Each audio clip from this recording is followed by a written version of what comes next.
Yeah, can you reach it? It sounds like it's on. Yeah, it's on. Okay. Welcome back. For the second of what will be 3 panels today, we had, I think, a pretty enlightening and information-wise, a lot of information given from that first panel. And didn't you take away, I hope you did, what I did.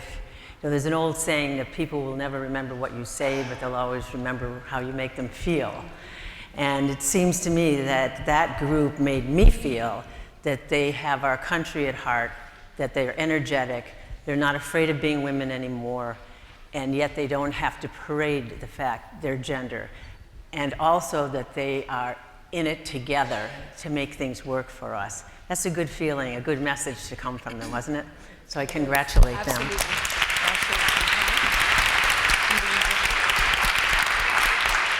So I don't know whether to stand or sit.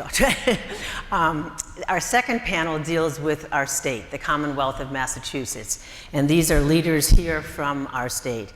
I'll begin with Deborah Goldberg, who is dressed in orange here today for a reason. The poor soul fell and has had numerous operations on her foot, and we thank you for... Fortunately, not operations, but maybe that would have helped. Oh, well, whatever you did.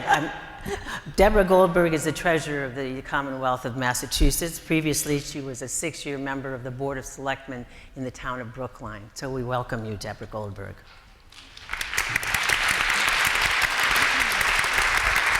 To my right, Shannon O'Brien was the first woman to be Treasurer and Receiver General of Massachusetts. She was the first woman to be the Democratic Party nominee for governor in 2002. I remember covering you then. We welcome Shannon O'Brien.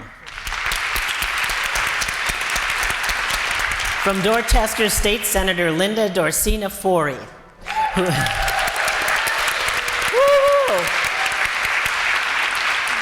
You got to work on your popularity, girl. Ms. Forry previously was the first Haitian American, not previously, she was the first Haitian American to be elected to the State House of Representatives. Second. Yeah, Marie St. Clair's here. And Representative Keiko Orrall was elected in 2011 to the legislature, the first Asian American to serve in the Massachusetts House. Welcome.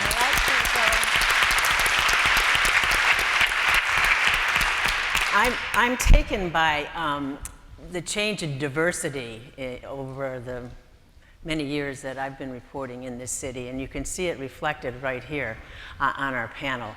And I wonder if I could ask the two of you who were elected from ethnic communities, how you view... Does Polish count? Polish.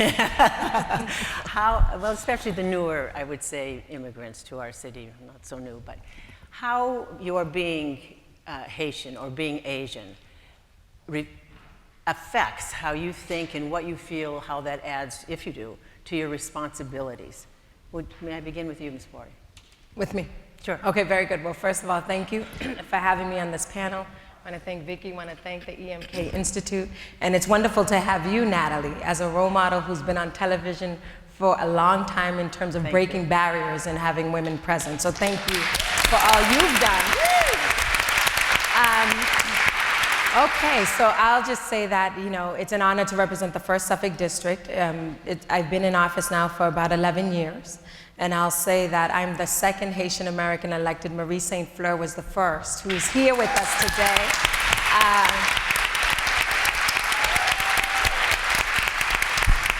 No doubt, I would say that, we've come a long way. I think that if you take a look at the district that I represent currently as a state senator, it's South Boston, it's Dorchester, it's Mattapan, it's Hyde Park. But before being the senator, I was a state rep for 8.5 years. And I think the lens of being first-generation American played in me running for office. I think in terms of watching my parents, who gave everything, right, and came to this amazing country in search of opportunity. They had their children and really taught us the importance of giving back and working hard and really being the voice for those who may not have a voice. So I really come in with that kind of lens of how do we help people, right? Help people help themselves so they could get out of poverty. But I'll say that we have more work to do. I'll just say that in the legislature, there's 200 members in the legislature, 25% is made up of women, so that's 50 women. In the state Senate, we have 13 women in the state Senate. In the state House of Representatives, we have 38 women. So we have a lot of work to do in terms of diversity. I'm happy that Representative Orrall, was elected, but there's not a lot of us. In the Senate, there's 2 of us out of 40, myself and Senator Sonia Chang Diaz. In the House of Representatives, in the House of Representatives, Representative Orrall, the Dean of the Legislature, Representative Gloria Fox. So we have a lot of work that we have to do, especially in recognizing the diversity and the growing diversity of our great Commonwealth, and in particular the city of Boston. So I'll say that, we come in, and I think that as folks of ethnic backgrounds, of minority groups, we always come in with the lens of working collaboratively, right? Because we're not really the majority, so you have to work collaboratively with people. There seems to me there's always a pressure in being the first at something. I remember being the first woman to do certain things in news, to anchor an evening newscast. I was the only woman at WCVB for 2 years. Can you imagine that? I can't even imagine it, and I experienced it. So I'm aware that there are expectations put on you when you're a first. And I wonder, Representative Orrall, do you get any pressure from your Asian community about doing more for the Asian community? So I actually represent an area that doesn't have a lot of Asians. I interesting. represent south of Boston. I have Lakeville, Middleborough, Berkeley, and Taunton, which is a suburban community. I used to represent the city of New Bedford. And so to be elected as someone with an unusual name, Keiko Orrall, my name is mispronounced every single day. They don't know if I'm male or female. It's difficult to convince. People ask and tell me that I speak English well. Mm-hmm. And thank you. I grew up in Cincinnati. So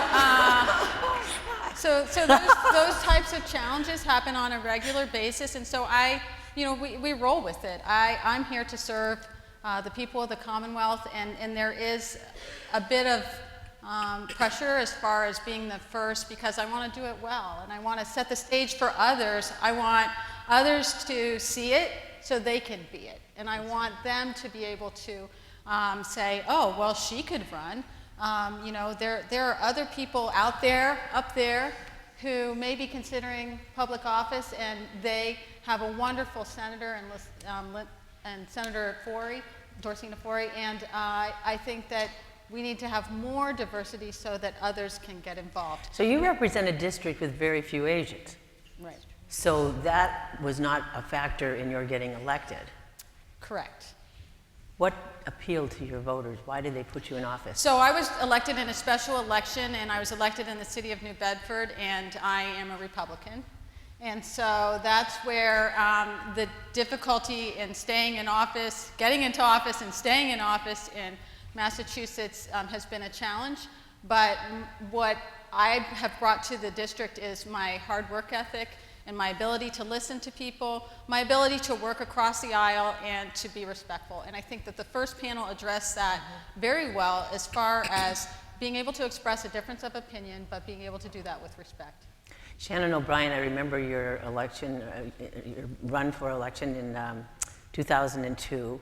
Do you want to speak to that and how you as a woman faced, as I recall, a number of obstacles that the men didn't, and how that may have changed to this point? Well, it was really exciting for me to hear Blanche Lincoln speak, because when I was beginning my campaign for governor in 2002, we actually took Blanche Lincoln's television ads and looked at them as a model, because she had infant twins when she was running for the Senate. And I think that it was she who said she gave birth in the house, and then she was going to leave, and the Senate seat came up.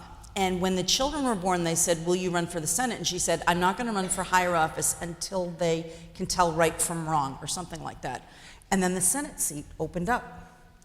And you don't get too many Senate seats opening up, period, in the history of the country. So one of the issues that she had to deal with, and she said this to me because I said this to her, I looked at your ads, and my public relations people did, because I had a toddler or 2-year-old at home when I was running for governor. And she said, people came up to her and said, you cannot be a senator and have those infant children at home. You would not hear that said to a male candidate. And I remember looking specific, I can see the ad today, where she was in her kitchen and her husband was standing behind her clutching the twins, sending the message that, one, she was out front and she was competent and she was speaking to issues that were important to her state, yet there was someone back there holding those 2 babies. And we had to think about that as well, because I can remember on, I don't know if you were there, but on Halloween, we had all these things. We were going from 7 in the morning till 8 or 9 or 10 o'clock at night. And oh my gosh, it's Halloween and your daughter's 3 and she's gonna be a princess. And we couldn't abandon her I couldn't abandon her for Halloween. So we actually went back home to my hometown of Whitman, and I walked around the neighborhood with my little princess with cameras in tow to make sure that people knew that I wasn't abandoning her on Halloween, because that was an important thing. But women still do have to think about those perception issues. And this was back in 2002, and I think things are changing a little bit, but I still think that especially when people have those stereotypes, they look at that very clearly. How do you manage those dual roles? And I think that still exists today. And Deb Goldberg, you were treasurer of the CommonWealth. Now you were a member of the board of selectmen in your town of Brookline for many years. But you've had ups and downs in running for office. You've had successes and you've had failures. I wonder if you'd speak to that, because I'm one of those who really believes that you maybe learn more from your failures than you do your successes. Well, I am a great proponent for women who are going to run for office to start at the local level. I feel that you really learn a lot about how people feel, what they think. I think you can get your hands really dirty, quote unquote, and understand and make those connections about how public service is about people in their homes, on the streets, the basic things that they care about and they need. And so I think that was a terrific experience for me personally, and it is what caused me to run for lieutenant governor in 2006, which I absolutely adored. And the reason I ran for lieutenant governor is I worked hard to try to get Shannon O'Brien elected governor. And when she didn't, we ended up... I'm sorry that you screwed that up. Oh, I delivered a big vote in Brookline, remember? But we got a lieutenant governor who said she was representing the cares and concerns of people at the local level. And I felt that possibly having been at the local level and dealt with the challenges there, that I would be able to do that better. Well, the good news is Tim Murray, who did become lieutenant governor, also came from the local level and did care significantly about those issues. I loved that campaign. I was absolutely fine about not winning. I know that sounds strange, but I was fine. The next day endorsed Tim Murray, worked hard to get a Democratic ticket elected, because I had learned so much during that campaign about a statewide race. And when I decided to run for treasurer, I hit the ground having made the mistakes 8 years earlier. And so I feel that I didn't have the learning curve, fortunately, that not only did my opponents have, but also when I ran in the general, my opponent on the other side. And so I think that running and persevering, that's the other thing. I use the word perseverance, persistence. Those are things that my mother taught me. And she was someone who, along with you, Natalie, because you remember, you and she did a lot of things together, helped to break down barriers for other women. But she was quoted in 1974, and when someone said to her, "What is your key success factor?" she said, "Grim perseverance." And that's what this is about for women in politics and women in the corporate world. It's about keeping your eye on the ball and understanding the passion that drives you to help others, and then keep it going. Don't let the mm-ms get you down. Sounds good, like good advice that only your mother would give, or that your mother would give and I would understand. I could hear her words. I'd like to turn to some of the issues facing the Commonwealth now. And Senator Forry, Representative Orrall, I wonder if perhaps you would lead us in your thinking and what's going on up on Beacon Hill. Boston is burgeoning, perhaps growing more quickly and in a bigger, wider way than maybe any other city in the country at the moment. We're seeing our innovation district, as it's been renamed, coming in. We've got GE coming in. We've got the pharmaceutical companies, and all these condos are going up at, $30 gazillion. We're also seeing, however, near the Garden, housing being built for, I guess it's called affordable housing. It depends on which bill you're looking at. In an effort to try to bridge this gap of extreme wealth and middle-class workers and the extreme poor. Would the two of you talk about that, about how we're growing economically and the housing situation and what's being done about it? Either one of you can start. Okay. Very good. So great question, Natalie. I'm actually the Senate Chair of Housing, and I chair the Committee on Housing, Joint Committee on Housing, and also the Committee on Intergovernmental Affairs, which is a new committee on how do we generate federal dollars coming into the Commonwealth of Massachusetts. But in terms of the lens of housing, we just released a report around the housing crisis in the Commonwealth, and what are some things we could be doing, working collaboratively on to make sure we could work on production. We brought together a bunch of experts, whether it was real estate developers, market rate developers, low income, public housing advocates. So we brought a whole host of folks around the table, and we came up with quite a number of ideas, current legislation that are pending, but also some resources that we can invest. I'll say one thing is, how do we create more housing that is workforce housing? I would say that the low income housing, we have that in public housing, though we do have to do better because there are about 800 units that are offline, means that in the public housing developments around the Commonwealth, these units are not habitable. Money needs to be invested so they could be not necessarily demolished, but renovated.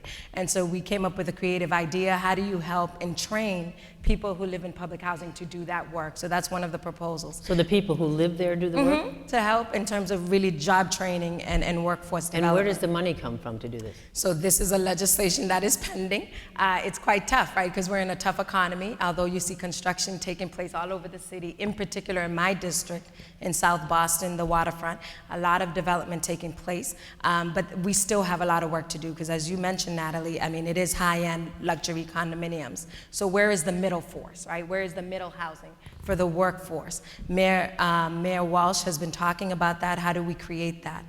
We're really trying to bring folks to the table and think creatively. The real estate developers, seeing how is it that we can work on when they are developing a piece of property, that there is the affordability piece put in it. So I don't say affordable housing anymore, because when you say affordable housing, in particular here, there are 351 cities and towns in the Commonwealth of Massachusetts. You say affordable housing, means nothing, and they really. think these people are coming into my communities. Well, we're saying no. We need our cities and towns. The laws on our books says that the housing stock in each community, 10% of the housing stock is supposed to be deemed affordable. What is affordability? It is your college students that are graduating, that want to come back home and live in that community where they grew up, but they can't afford a $500,000 home. It's the seniors and the elderly who raise their families in an amazing community and want to stay there, but they can't live there. So we need all of our communities to take part, and so that's a zoning piece. Zoning reform is tough, right? Working with the zoning committees in all of these towns is quite difficult. When you look at the properties that are being developed, whether it's 2-acre lots for one house, fine. If that's what you want to do, that's great. But there are developers that bought 2 acres or 3-acre lots, but they're not allowed to put more than one house on that lot. So we're saying, let's think creatively. You don't have to bring a high rise because it's not the city and there's not that high density. But instead of one home, can we put a cul-de-sac? Can we create 5 homes, 5 two-family homes on that property? So we're really trying to work hard to tackle it, but it's difficult. And it's also saying, how is it that we're going to create opportunities for people to move out of poverty? We have various organizations and agencies that we fund through our budget, that is what they do. They do workforce development, or they say they do workforce development, but we're not looking at the outcomes. And I think that is important, because if we're not meeting the numbers and trying to help people, then what's the point of supporting that program? Of course, the big hope is that all of this new business coming in does provide new jobs, and that is how you climb out of poverty. What's going on in the House? That would be the segue as far as I'm concerned with housing. It's so important to have a strong workforce and to have the opportunities for businesses and small businesses to stay in Massachusetts and to thrive in Massachusetts, because if you don't have a job, then it's very difficult to find that housing and to make gains. So what I have seen with this new administration is a real effort to support businesses as far as regulatory reform. There's a municipal bill pending that that the Baker-Polito administration has put forward that is going to streamline some things for our municipalities, making it easier for them to do business. And so what I found so exciting is that GE is coming to Boston. I think that we have great opportunities here in Massachusetts for companies to come and do business. I think when they come and do business, they hire people, and then people can be making decent wages, and that's the partnership with the housing. And there's always a yin and a yang to everything. It's kind of life, right? I mean, the reason GE is coming here is because Connecticut wouldn't work with that company. And there's a give and take there with taxpayers, with legislators, with communities. We can't all have it all. Back to that first panel, compromise. Mm-hmm. So there was a terrific piece that relates to what we're talking about here in housing. If you didn't see it in the Boston Globe yesterday, they did an exhaustive piece on the changing demographics of the state of Massachusetts based on economy, not so much race or ethnicity of other kinds, but on the economy. And if you think about it, if you read through this article, it makes sense that this is happening. So there was a time not too long ago, they quote the 1970s in this particular article, saying that at one time in one community, whether it's out in the burbs or in the city, any of the cities in our state, that you would have a mix of economy. People who make, let's say, a middle-of-the-road middle-class people, upper middle-class people, I hate labels, but sorry I'm doing this, and lower middle class, meaning they make a different amount of money. But, so there's your friend here, so Shannon gets a better job, and but she's still in the neighborhood, and I still know, hi, Miss O'Brien. And so I say to her, geez, my daughter's trying to go to school, can you help me out? And I say the probation scandal says I can't do that anymore. Yeah, great. But the point, you're right, but the point is that we live together. And so as the people made their way up, they could give a hand, and even more importantly, as this Globe article did, sorry about my back, did such a good job, was to say that we don't know each other anymore. Once you've left the community, if you're doing well, you don't really know what the plight of the other group, and conversely, and that's important too. So I wonder if you folks would give me a sense of that. I guess I left off, I'm sorry. The fact that it seems logical that if you live in Dorchester and you start to make some more money, nothing against Dorchester, and you might— We are in Dorchester, my district, all right. Nothing against Dorchester, my best friends are from Dorchester. And my husband is from Dorchester.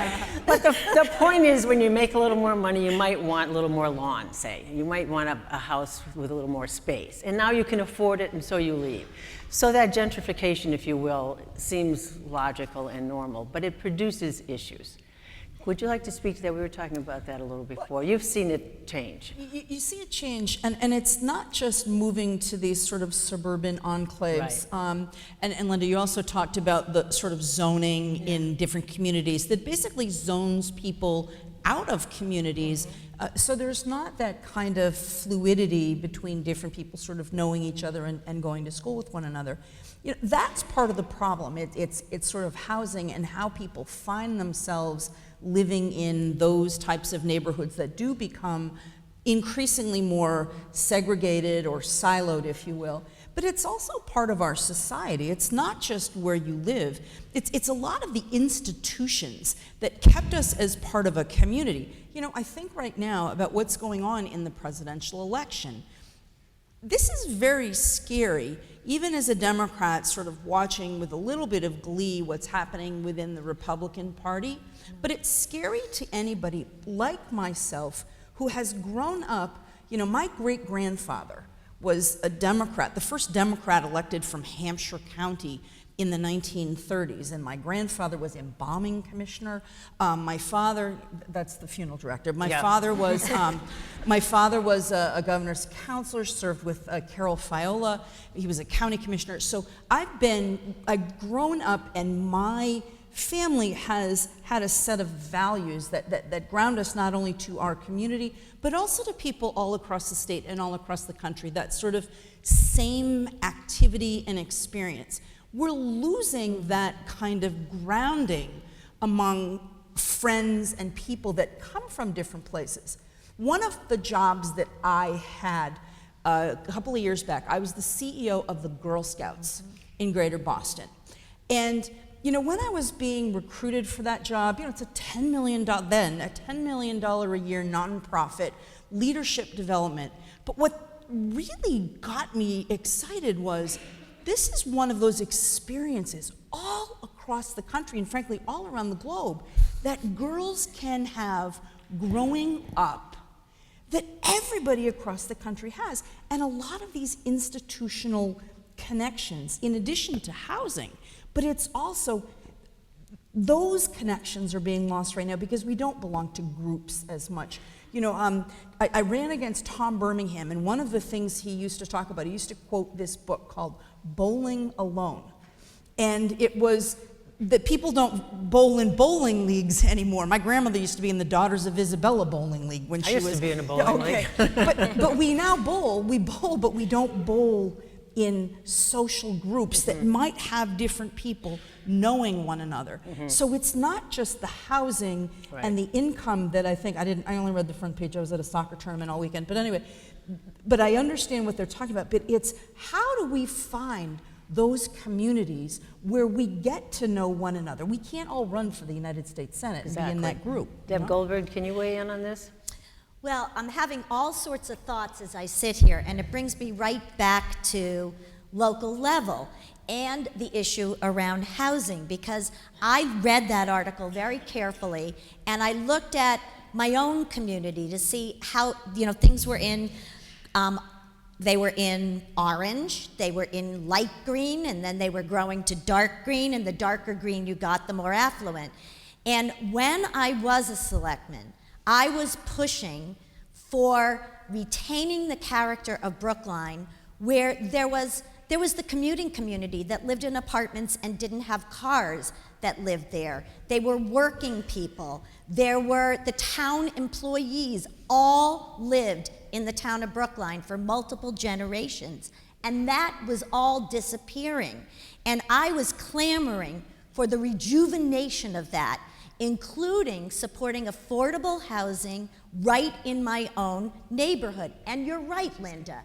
Affordability were the kids that were getting out of college and getting married, and one was a teacher and one was a young lawyer, and they couldn't afford to rent an apartment in the town of Brookline. And so I was talking about the firefighters, I was talking about the police officers, and what was flowing back at me by my neighbors who were progressives was that we don't want low-income housing in our neighborhood. It'll hurt our home values. And I stuck with it, and I developed a lot of enemies from that. I'm going to tell you, that housing is there today. We have $3 million houses that cross-pollinated the development of affordable units that are in a magnificent building. It looks like a single-family, multi-million-dollar house, but those people who are living in there live in Brookline, go to the Brookline public schools, the same one I went to and my dad went to, and they now have a life in Brookline and are adding to the flavor and the understanding of what life is about. I don't want my children, I didn't want my children, nor my grandchildren, to live in a rarefied world. You end up losing empathy. It becomes removed. You talk globally, but you don't react. You don't understand it in your gut. And only when you understand it in your gut do you develop the perseverance to get things done for people. And I think that article really reflected a great deal of the problems that we have today in America, added to when Shannon talks about the bowling league. Kids aren't going to bowling in groups because they're at home on a computer. They're interacting with their phone. So we're combating a generation that is more isolated, and we have to push it in the other direction. And with things like the legislature is doing, but again, on the local level, show leadership on trying to break that down, because creating housing for diversity in your community, no matter where you live, creates a richer community and a greater understanding of human beings in the world. So I really think that that's critical. I'd like to turn to our age of technology. Again, everything has a plus and a minus. We're in a revolution in every facet of, we have been for 25 years in my opinion, every facet you can think of, from health to education, to our legislature, to our Congress, and so forth. So here we have an issue related to transportation called Uber. So somebody comes up with this idea, hey, anybody can drive a car, and it seems like the most democratic thing I'd ever heard of. So anybody can drive a car, and you can have the choice of calling me or not, and I'll give you a ride. Now you take a chance because you don't really know me. I'm not licensed. I don't have a medallion. And you all know that Uber has just grown exponentially. I don't know anybody that especially young people everywhere, they call Uber to go anywhere and everywhere. So now, as I understand it, and you folks up on the Hill help me out here, there's legislation pending regarding Uber. So here we go. We've got this great idea. It's taken hold across the world, not just Massachusetts, the United States, and so forth. But the establishment, I'm going to throw you guys into the establishment for a minute because the legislature is an establishment, says, ooh, well, maybe this isn't so good. We have some issues here. Maybe we ought to be regulating this. I'd love your take on it from the House and the Senate. Where's the legislation, in the House or the Senate? It is now in the House. Oh, why don't you start then in the I'll House? start off, yeah? Huh? It's okay, so I filed the legislation on Uber, and not just Uber, but Lyft. They call them ride-sharing companies, myself in the Senate, and also Representative Michael Moran. No, we don't want to kill ride-sharing. We don't want to kill Uber or Lyft. But we do think it's important to have regulations and policies in place. Because although they'll say they're a technology company, in the end, they are a transportation company. They are moving people from point A to point B, millions and millions of people around our country. So I'm going to play devil's advocate. Why do you think I'll be Uber here? Why do you think you need to regulate me? We're doing just fine. Okay, I have to say we do have to regulate it in terms of public safety. So there's been issues around safety in terms of people getting to cars that are not clearly marked as Uber. Governor Baker also filed a piece of legislation that is very similar to our legislation, although we are more encompassing, right? So we talk about different checks on drivers. We talk about the Department of Public Utilities regulating this ride-sharing industry, or transportation network companies is what we're calling it. Specifically, what would your legislation do? What would it regulate? Okay, so there's a couple things. One of them is fingerprinting, right? One of them is the background checks, but that's not in the House side. The bill just came out of the House, and it's going to be taken up in the Senate. I'll say this to you. When I first met with Uber, and the head of the regional director of Uber lives in my district in South Boston. And so when I first met with them, I wanted to understand, what is it exactly you all are doing? And the question I asked was, how do you handle background checks? What is the role what do you do for public safety? And their response to me was, we use a third-party validator. So my follow-up question, of course, is, well, what does that mean? What does the third-party validator do? Are they looking in a database in the state? Are they looking in the federal database in terms of maybe some criminal activity? They could not answer it. They said, no, Senator, we just use a third-party validator. So in the end, I think our role as legislators is how do we bring mechanisms in place that's going to provide safety for our consumers. Without killing, and we don't kids. want to kill them. And so when you see, we don't want to kill them. And so when you see that they say, you know, we're going to leave Massachusetts, we're going to leave Boston, I don't think they're going to leave Boston. Another piece of the legislation is about commercial licenses. In New York, it is done. In big New York City, they have commercial licenses for Uber X drivers. And the final piece I will say this, is that on a late night television show, the head of Uber was on. And you know, they were talking about surge pricing. You all know surge pricing if you use Uber, okay? But if there's a catastrophe or a natural disaster, they can surge price you, quadruple it 100% times what you would usually pay to get home. So that's in the legislation, talking about surge pricing. But what was more fascinating, and I'll say this to you, is this late night comedy show. They said to the driver of Uber, because he said to him, so what is Uber Eats? And the owner of Uber said, well, he was kind of shocked for a moment, like, why are you bringing this up? And the late night, Colbert was, so he basically said, does that mean if I make a tuna fish sandwich and I put it in my car, am I gonna wait for someone to ding me, you know, to ping me so I could bring him the sandwich?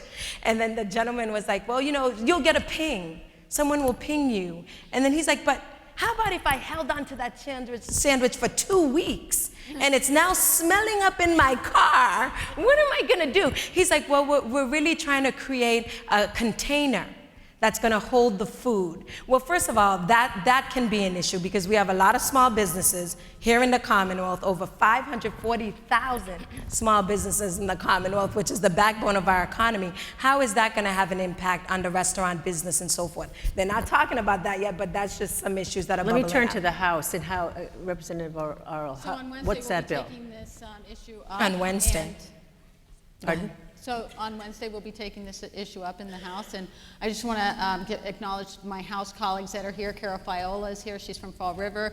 We have Denise Garlick up in the balcony from Needham, and I don't see, my colleague Sarah Peak was also here. She's from Provincetown, and so we will be discussing that, debating that on Wednesday. And one of the critical pieces of any legislation is hearing from our constituents and hearing from the public at large. And so if you have strong feelings about Uber or Lyft, please contact your state representative. Absolutely, and your senator. And your 'cause senator. I've heard from Yeah. a lot of people. Where do you, Exactly. where do you personally come down on this? I think that we need to create legislation that is going to be somewhat safe. I mean, well, we need to be aware of public safety, but we cannot create policies that are so burdensome that we drive companies away. And so we'll see what comes out as far as amendments. They can be, it's very difficult. Another big issue, then I'm going to take some audience questions, or maybe I should go to the audience right now. Yes? I was going to bring up marijuana. Okay. Okay. No one gets a break. Wait, it's not break time. So the states across the Commonwealth, across the United States of America, are voting on whether or not to legalize marijuana and in what form, just medicinal or for recreational purposes and so forth. It's up here in Massachusetts now. I understand that the mayor, the governor, and who else met over the weekend saying they were opposed to legalizing marijuana here in Massachusetts. Do any of you want to speak to that? You think where you stand on it, how you plan to vote on it? And I know you're not voting the legislation, but you might have an opinion. All right, my husband is calling me right now saying, you know, you're 56 years old, you might run for office again. Think about these answers very carefully. Okay, she's taking a pass. I won't take a pass, but this is, I'll answer the question, but this is actually, I think, hearkening back to the earlier panel about compromise. A lot of people think that you get elected and everything is yes and no. That's right. And whether it's Uber versus the cab medallions, Terry Murray, optometrist versus ophthalmologist, and who can remove styes from your eye, would you believe that was a fight? All of these things that sound like they might be easy yes and no answers, everyone has an ox that is being gored everybody has a perspective. And so these are not easy decisions. And so taking this opportunity to sort of look at how women work together on the floor of the House or the Senate.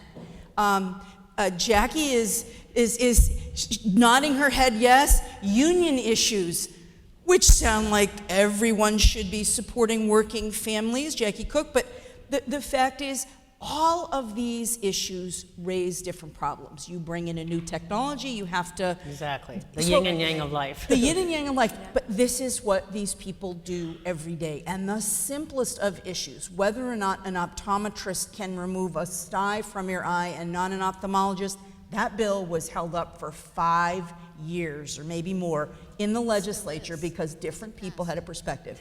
So how do I mean, I'm not going to have to vote on this, but you know, I'm actually of the opinion that we need to do more to take the criminal penalties away from recreational marijuana use. I know a lot of people are opposed to that. I know, but I will tell you, and this is from personal experience, someone very close to me, a friend, the son of a friend, when we decriminalized it here in Massachusetts. Now this 17-year-old boy is thumbing his nose at his mother because he's now out smoking pot and there are no repercussions. And I do believe that, like alcohol, we have to make sure that we are properly regulating it. So that's not really an answer. I'd rather deal with the bigger issues, but I think that that's sort of where sometimes there aren't good answers. No, there's not. Or succinct answers, I should say.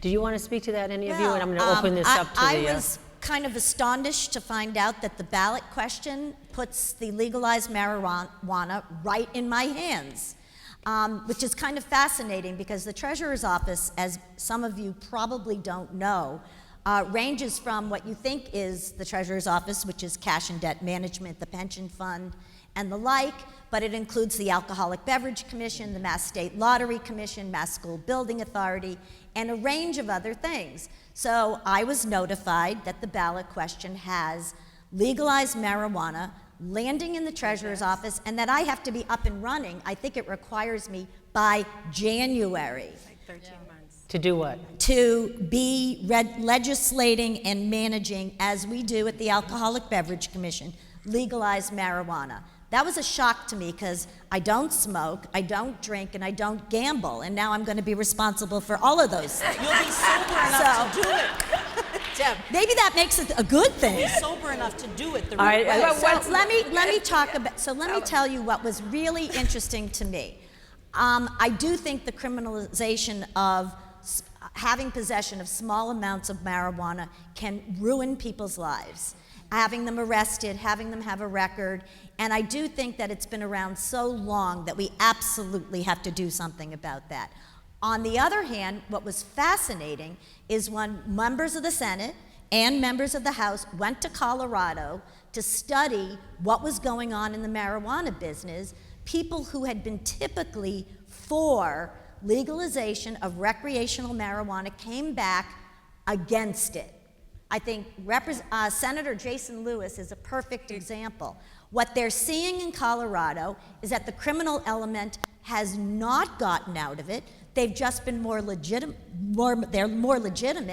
and that you're seeing children, dogs, cats poisoned by the edibles because it looks like a gummy bear. It looks like a brownie. And what's happening is that although it's sealed when it leaves the store, it's unsealed a block away. And so I, as a mother and a pet owner, was terrified at this thought. And so I am extremely concerned. And we also have a huge opioid epidemic in Massachusetts and in the country. And the data is showing that beginning with marijuana and alcohol abuse, people are going towards utilizing opiates. And so we've got an issue around substance use. And I know as head of the Alcoholic Beverage Commission, them reporting to me that enforcement and public safety, there isn't a prom season where we don't lose kids. And so I am very, very concerned. I want the I don't want kids to be held criminal, but I also worry about what are we bringing. We're just getting through medicinal marijuana. I think we need time to regulate that, see how that's going, and then think about other issues in the greater future. So this is where I just want to jump in. Good job. I would say, just to piggyback on that, this is where the voters and the residents of Massachusetts and the Commonwealth have a say, because it is going to be on the ballot. So if it passes the ballot, and if the trajectory is showing us, right, we decriminalize, we have medicinal marijuana, we think it may happen. And so the point of the report, and I served on the Special Senate Committee, so I went to Colorado, and it was 8 senators. And the whole point was to take a look at Colorado in terms of the first state to legalize marijuana, and also we had a teleconference with Washington State, right, to see how they're handling it. And poor Colorado, they were the first state, and it is unbelievable what's taking place there. But if we spoke to the governor's office, we spoke to the czar on marijuana, we spoke to law enforcement, we spoke to public health, according to them, because they did not have a base data, a baseline of data. According to them, the increase in youth usage has not gone up. They think adult usage has gone up. There is a big issue in terms of myself. Adults are adults, right? Adult use is different. I think we need to stop saying recreational, because when we say recreational, our children will think, hey, I can do it because it's recess and it's recreational and it's fun time. But it is illegal. You have to be 21 to use marijuana. I will say that the big piece, as the Treasurer Goldberg mentioned, are the edibles. Because a lot of these companies that are licensed to sell cannabinoid products, and they're arranged. It's soda, it's everything. They're not necessarily producing the gummy bear on site. So they'll go to a BJ's, and they'll go to a Costco's, and they'll buy a big bag of gummy bears, they bring it back to the shop, and they spray it with THC. THC is the natural level of hallucinogen that is found in a marijuana plant. The natural level is about 3 to 5% in a normal plant. But we have, labs that are creating the THC level to 90% potency. So a bag of gummy bear, there could only be 10 gummy bears in that bag. You're only supposed to have 1 gummy bear, but they're gummy bears. It's like a chocolate chip cookie. They want you to break it down into 10, and we're like, but they're chocolate chip cookies. But it's a compounding effect. And so I do think we have a lot of work to do in terms of really educating the public, because as Treasurer Goldberg mentioned, it does fall with her, because that is how it was written, and that once it does pass, it takes 14 months.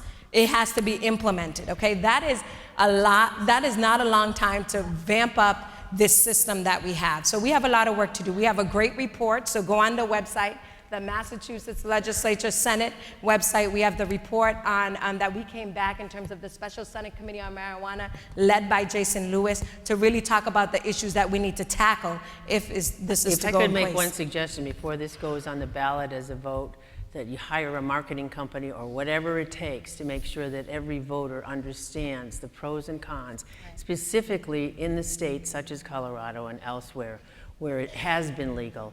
How is it doing? Getting information not just from the officials you mentioned, but from parents, and how that's working. Mm-hmm. Too often we put things on our ballot and assume that the voters know what that's about, and all they get is that one line. That's right.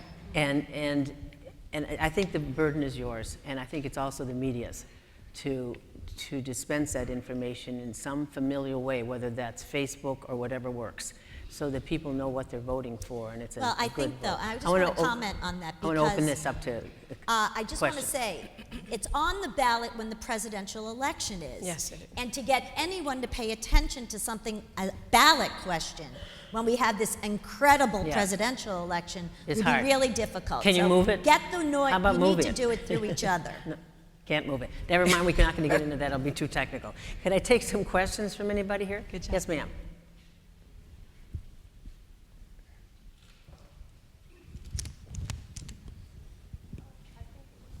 It doesn't matter. Well, I'll get to both of you. Go ahead. Thank you for coming, and I appreciate the input. And I've been trying to follow conversation and trying to educate myself. Tell us who you are, please. And one of the things that I've been listening is we need housing, we need opportunity. At this point in Massachusetts, and I'm going to speak for the North Shore, yes, we need housing. Yes, we need marijuana, but I think at this point, I think we need opportunity for individual to get into the labor market. I'm going to speak to the kids that graduated in 2008, 9, 10, that got high racket with the student loan, that are being discriminated into the labor force because they have student loan, therefore they have a bad credit. Your question? My question is, what are we going to do to help or educate that population that has been pushed away among individuals with disability, veterans, and all of those, educating and convincing or maybe mandating employers to not count the bad credit as a criminal or offense not to get into the labor force? Not sure I get the question. You want employers not to look at a criminal record? Is that what To you're look saying? at the student loan as a bad credit to enter into the labor force. It's debt, bad credit. Don't you do that at the Treasury? I'm still not sure. Your issue is that people Well, are having why- difficulty getting jobs because of their criminal records? It's bad credit, yeah. Bad credit They record. can look at your credit record. Okay. Well, first of all, one of the reasons I ran for treasurer was because what's fantastic in today's era is many things around credit, financial literacy are were beginning to be done by treasurers across the country.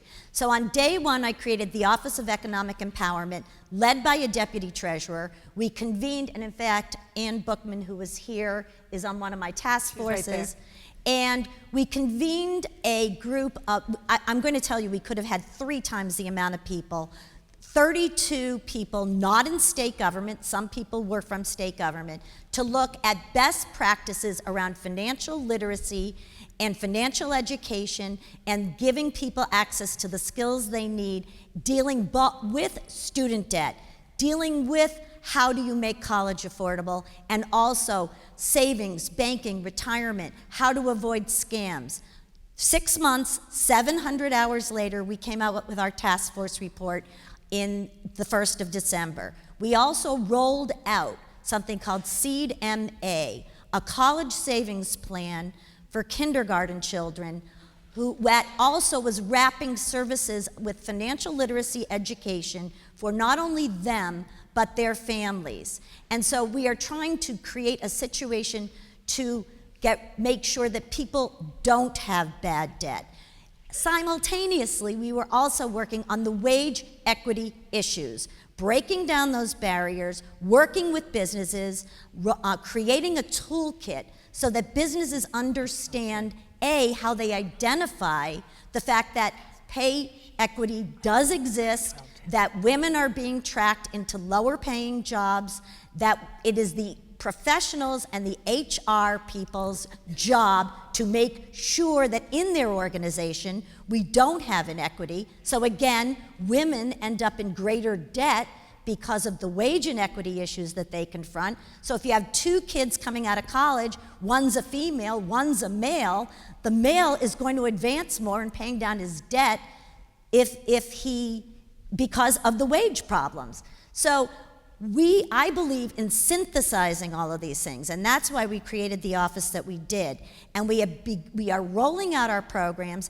Seed Mass shows that kids are 7 times more likely to go to college, which in Massachusetts results in a job. That's what the longitudinal data shows. So the reason why we're doing that is to create an environment where kids in Massachusetts learn the financial skills they need, they don't and their families don't encumber themselves with unnecessary debt. They know how to manage that, and they get the education either from a vocational or technical training program or from college that results in a good paying job.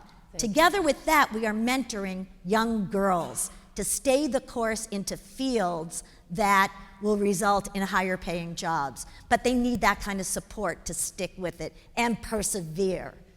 And I would add in just there is that we need to also tell our young people coming out of college and university with the loans that you need to call the debt folks, right? You need to call the student loan and really to have the conversation, because I think a lot of times, you know, kids who are just graduating feel afraid, right? They're getting called, oh my goodness, I'm supposed to have a job, or I'm supposed to be, you know, I'm supposed to start paying my loan in 6 months. But you just have to call and talk to them and work out a plan, right? Because you could defer for as long as until you have a job. And I think that's important too, because we don't always say that. Sorry, That's I don't mean to critical. cut you off. Just want to get a couple more questions in. Yes, right here.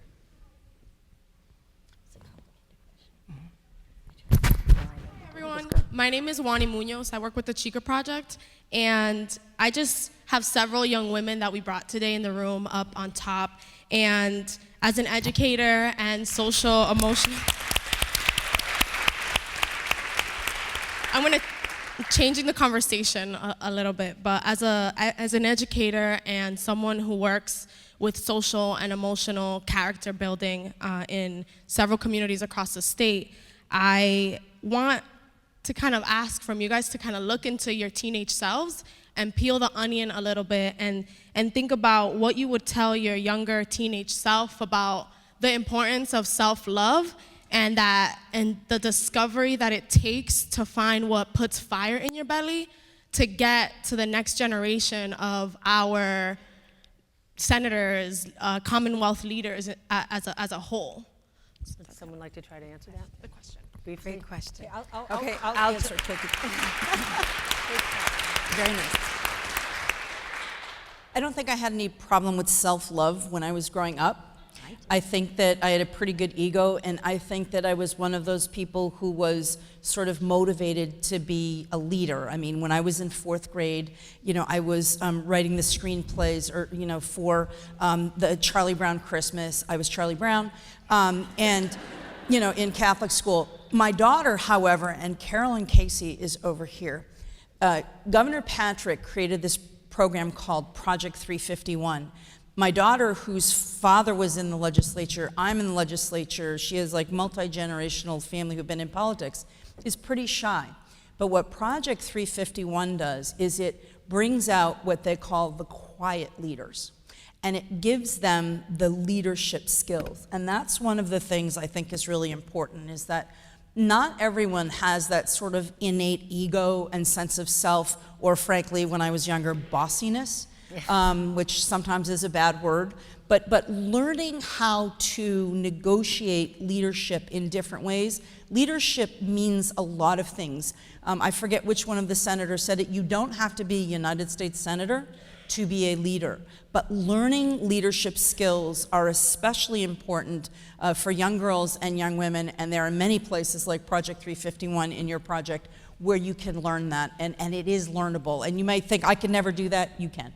Thank you. And I will Thank you, say, Jen. Let me get another question. I'm sorry. I'm just going to move this a little bit. Go ahead. Okay, say that, but I'm going to answer that question too, but go ahead, ask your question. Hi. Thank you. My name's Allison Leary, and I'm an elected official in the city of Newton, where we just changed our name from the Board of Aldermen to City Council to make it more gender neutral. And as I'm